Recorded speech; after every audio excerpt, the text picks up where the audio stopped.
Hello students, today we are going to see part 7 video in MS Excel in which I am going to explain about what is list, how to sorting the data and how to filtering the data using the MS Excel options. We will see one by one. First நம்ம list அப்படினா என்னன்னு பார்க்கலாம். So MS Excel பொறுத்த வரைக்கும் நிறைய features இருக்கு. First நம்ம எப்படி லிஸ்ட்டை க்ரியேட் பண்ணுறது அப்படிங்கிறத பார்க்கலாம். லிஸ்ட்னால் ஒன்றுமே கிடையாது, ஒரு ஹெட்டிங் கொடுத்து அதுக்கு கீழே அதுக்கான ரோஸை க்ரியேட் பண்ணுறது, அவ்வளோதான்.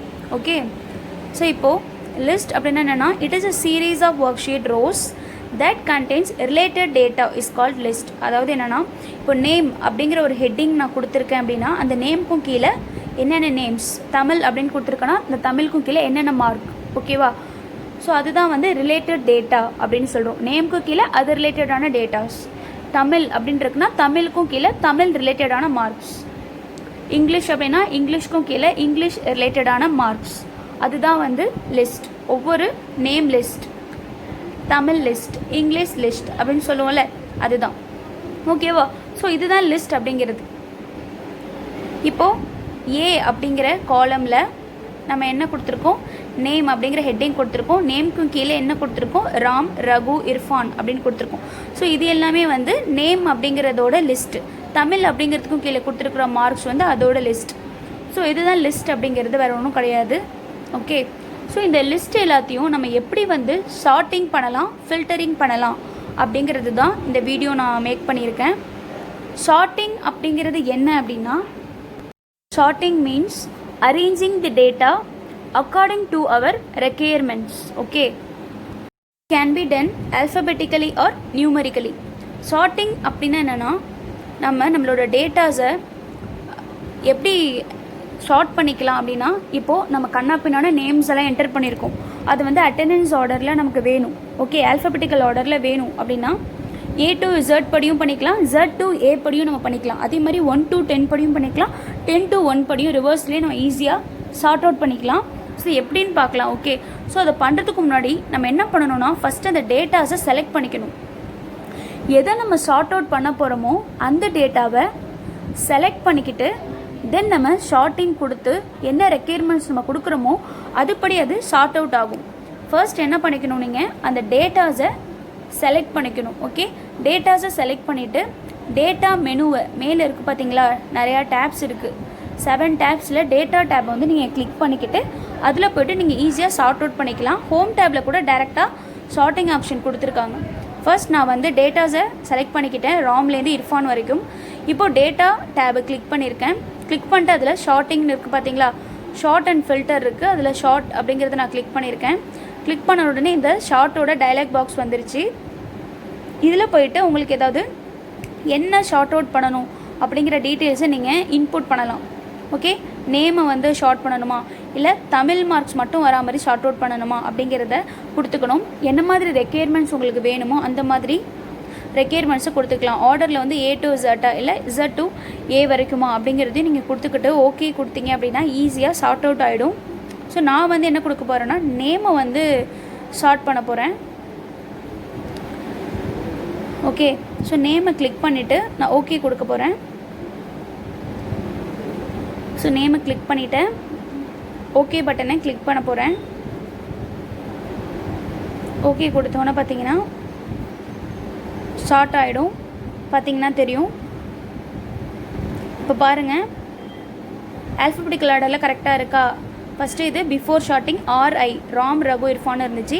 ஆஃப்டர் ஷார்ட்டிங்க்கு அப்புறம் இர்ஃபான், ரகு, ராம்னு இருக்குது பார்த்தீங்களா. டிஃப்ரெண்ட் தெரியுதா உங்களுக்கு? ஓகே, ஸோ இப்படி தான் வந்து நம்ம ஷார்ட்டிங் பண்ணணும். இது பிஃபோர், இது ஆஃப்டர். ஸோ ஷார்ட்டிங் பண்ணுறது மூலிமா நமக்கு டைமிங் ரொம்ப சேவ் ஆகும். இல்லைனா நம்ம பார்த்து தனித்தனியாக நம்ம பண்ணிகிட்டு இருக்கணும். ஸோ இதுதான் வந்து இந்த ஷார்ட்டிங்க்கான டயலாக் பாக்ஸ். இந்த டயலாக் பாக்ஸை நீங்கள் நோட் பண்ணிக்கோங்க. ஸோ ஷார்ட்டிங் ஆப்ஷன் அப்படிங்கிறது டேட்டா டேப்லேயும் இருக்குது. ஷார்ட்டிங் அண்ட் ஃபில்டரிங் அப்படிங்கிற தனியாக ஒரு ஆப்ஷன் கொடுத்துருக்காங்க. அதே மாதிரி ஹோம் டேப்லேயும் அந்த ஷார்ட்டிங் ஆப்ஷன் இருக்குது. ஓகே, ஹோம் டேப்பில் பார்த்தீங்கன்னா லாஸ்ட்டில் இருக்கும் ரைட் சைடு. ஸோ இப்படி தான் வந்து நம்ம டேட்டாஸை ஈஸியாக லிஸ்ட்லேருந்து ஷார்ட் பண்ணிக்கலாம். நெக்ஸ்ட்டு நம்ம பார்க்க போகிறது filtering data. Okay, how to filtering the data அப்படின்னா என்னன்னு நம்ம பார்க்கலாம். ஃபஸ்ட்டு டேட்டா ஃபில்டர் பண்ணுறதுக்கு அந்த டேட்டாஸை நீங்கள் செலக்ட் பண்ணிக்கணும்.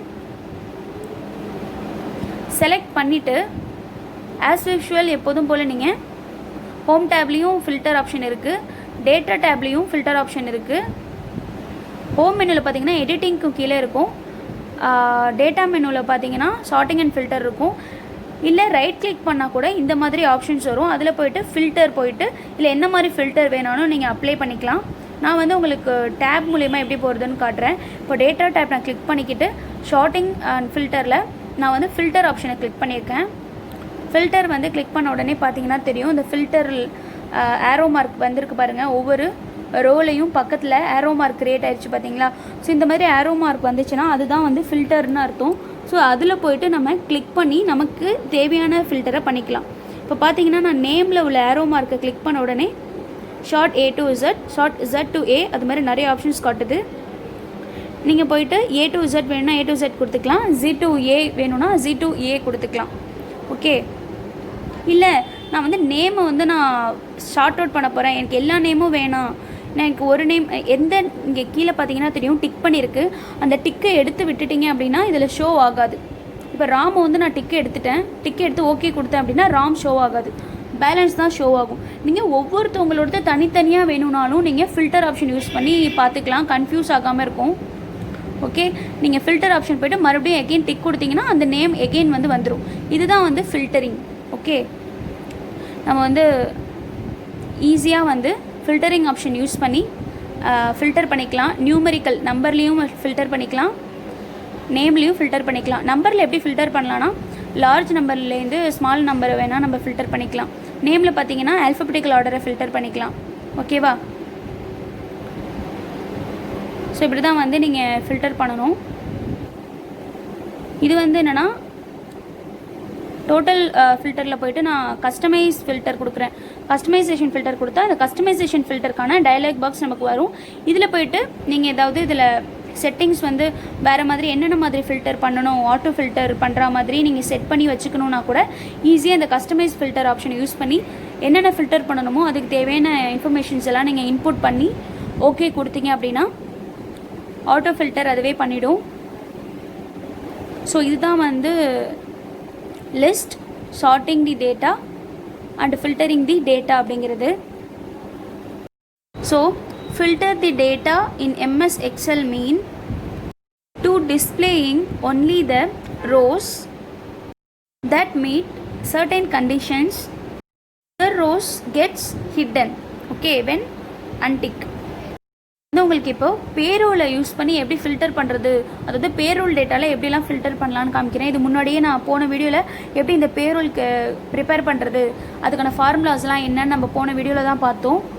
இதுலேயே நான் எப்படி வந்து நம்ம ஃபில்டர் ஆப்ஷன் யூஸ் பண்ணுறதுன்னு பார்க்கலாம். ஒன்றுமே கிடையாது, ஜஸ்ட் நீங்கள் செலக்ட் பண்ணிக்கோங்க டேட்டாஸை. முன்னாடியே சொன்ன மாதிரி தான் செலக்ட் பண்ணிட்டு டேட்டா டேபுக்கு போயிட்டு அதில் ஃபில்டர் ஆப்ஷனை செலக்ட் பண்ணிக்கோங்க. ஃபில்டர் ஆப்ஷன் செலக்ட் பண்ண உடனே அந்த சிம்பிள் வந்துடும். ஸோ சிம்பிள் வந்ததுக்கப்புறம் அந்த சிம்பிளை கிளிக் பண்ணி எம்ப்ளாயியோட எந்த எம்ப்ளாயியோட டேட்டாஸ் வேணாமோ அதை வந்து அன்டிக் பண்ணிட்டீங்கன்னா அவங்களோட நேம் வந்து ஒர்க் ஷீட்டில் காமிக்காது, ஹிட்டனாக இருக்கும், மறைஞ்சிருக்கும். அது வேணும் அப்படின்னா அதே ஃபில்டர் சிம்பிளை கிளிக் பண்ணி அதில் டிக் பண்ணிங்க, அந்த பாக்ஸில் வந்து செக் பாக்ஸை வந்து டிக் பண்ணிங்க அப்படின்னா நமக்கு வந்து அந்த நேம் வந்து ஷோ ஆகும். அது வந்து நம்ம நேம் எல்லாமே வந்து ஆல்ஃபபெட்டிக்கல் ஆர்டர் வேணும்னா பண்ணிக்கலாம். A to Z கொடுத்தீங்கன்னா ஆல்ஃபபெட்டிக்கல் ஆர்டரில் அதுவே சேஞ்ச் ஆகிடும், ஆட்டோ ஃபில்டர் ஆகிடும். Z to A கொடுத்தீங்க அப்படின்னாலும் அது ரிவர்ஸில் ஷோ ஆகும். ஸோ இதுதான் வந்து ஃபில்டர் ஆப்ஷன் அப்படிங்கிறது. ஃபில்டர் ஆப்ஷன் யூஸ் பண்ணி நம்ம வந்து நமக்கு தேவையான டேட்டாஸை வந்து ஈஸியாக வந்து டிஸ்பிளே பண்ணிக்கலாம். தேவையில்லாத டேட்டாஸை ஹைட் பண்ணி வச்சுக்கலாம், இல்லைனா கன்ஃபியூஸ் ஆகும். ஓகே, ஸோ இது வந்து கஸ்டமைஸ் பண்ணணும் அப்படின்னா அதுக்கான டைலாக் பாக்ஸும் இருக்குது. ஷார்ட்டிங்கான டைலாக் பாக்ஸ் இது தான். இது முன்னாடியே உங்களுக்கு ஷோ பண்ணது தான். ஷார்ட்டிங்கான டைலாக் பாக்ஸில் என்னென்ன ஆப்ஷன்ஸ் இருக்கும், sort by, sort on, order, இது எல்லாமே உங்களுக்கு என்ன மாதிரி ரெக்யர்மெண்ட்ஸ் வேணுமோ அதை மாதிரி ஃபில் பண்ணிக்கலாம். அதே மாதிரி ஃபில்டருக்கும் டைலாக் பாக்ஸ் ஷோ பண்ணேன். ஸோ உங்களுக்கு என்ன மாதிரி ஆட்டோ ஃபில்டர் இல்லை என்ன மாதிரி ஆட்டோ ஷாட் வேணும்னாலும் இந்த டைலாக் பாக்ஸில் போய்ட்டு நீங்கள் ஈஸியாக வந்து அதை கிளிக் பண்ணி ஓகே கொடுத்துக்கலாம். ஸோ இதுதான் வந்து list and auto filter, shorting. Okay students, if you have any doubts, please ask your doubts in comment. Thank you.